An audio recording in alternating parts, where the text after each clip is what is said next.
Você está ouvindo Estudo para Culto Doméstico com o Reverendo Anderson Ribeiro, 27 de outubro, com o tema Quem vive em comunhão com Deus, baseado no 1 João, capítulo 1, versículos 5 a 7.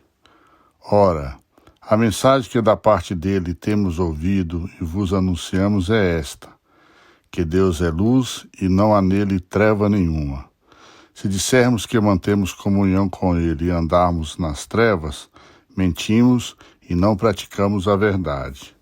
Se, porém, andarmos na luz, como ele está na luz, mantém comunhão uns com os outros, e o sangue de Jesus, seu Filho, nos purifica de todo o pecado.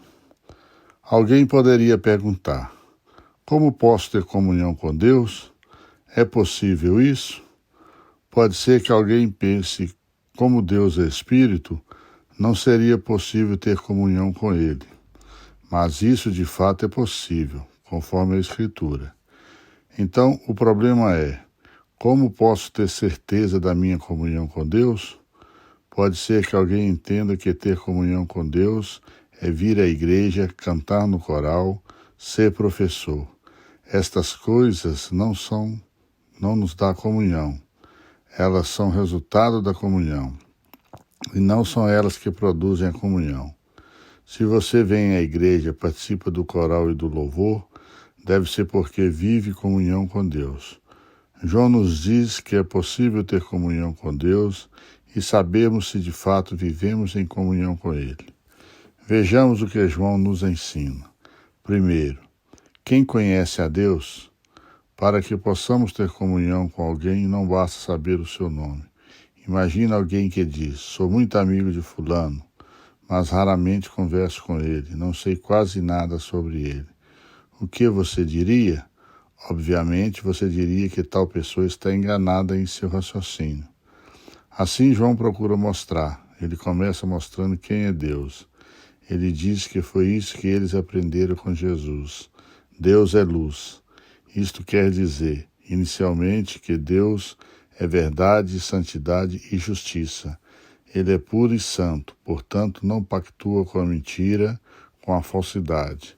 Assim, tudo que procede de Deus é verdadeiro e digno de crédito. Não podemos duvidar de sua palavra. É preciso aceitá-la plenamente, prontamente. Foi isso que Samuel aprendeu.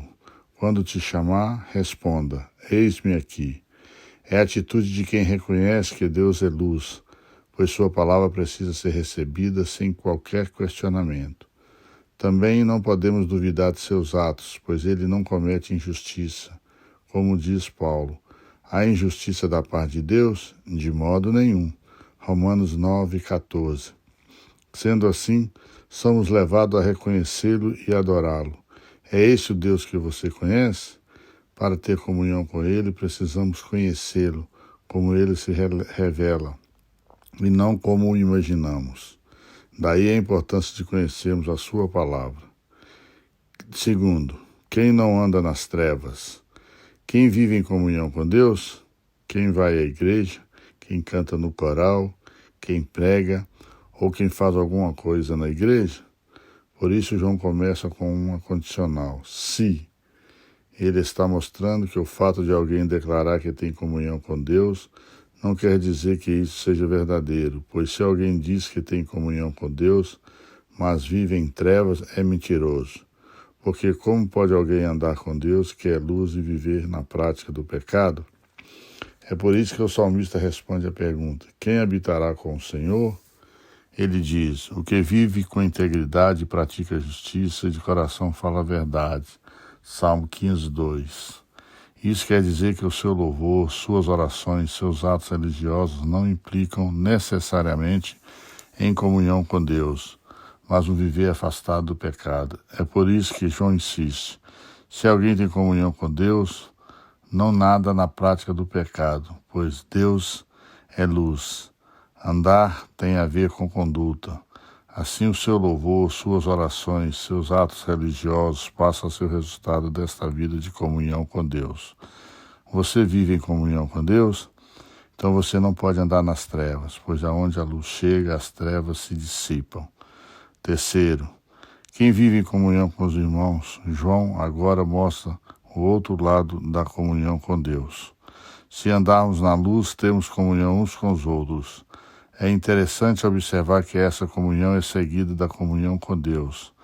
Isso quer dizer que, se temos comunhão com Deus, somos levados a ter comunhão uns com os outros.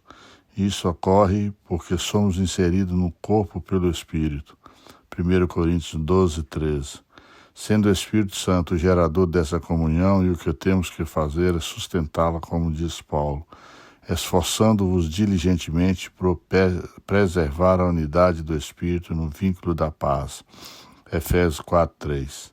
Assim, afirmar que se tem comunhão com Deus e não desejar a comunhão com os irmãos é um contrassenso, pois João diz: mantemos comunhão uns com os outros. Portanto, quem conhece a Deus e vive em comunhão com Ele se esforça pela comunhão com os irmãos. Estamos vivendo um período em que muitos têm se afastado da comunhão da igreja pelas mais diversas razões, mas a recomendação das Escrituras é que vivemos em comunhão uns com os outros, como expressão da nossa comunhão com Deus. Você vive em comunhão com Deus? Então não viva no pecado e vive em comunhão com os irmãos. Motivos de oração. Que o Senhor seja glorificado nessa situação. Desenvolvimento de uma vacina para o coronavírus. Agradecer por aqueles que já se recuperaram. Profissionais da saúde. Pelos idosos e grupos de riscos. Por aqueles que estão internados com a infecção do coronavírus. Pelo retorno às atividades. Pela Igreja do Senhor em todo o mundo. Que o Senhor tenha misericórdia de todos nós. Amém.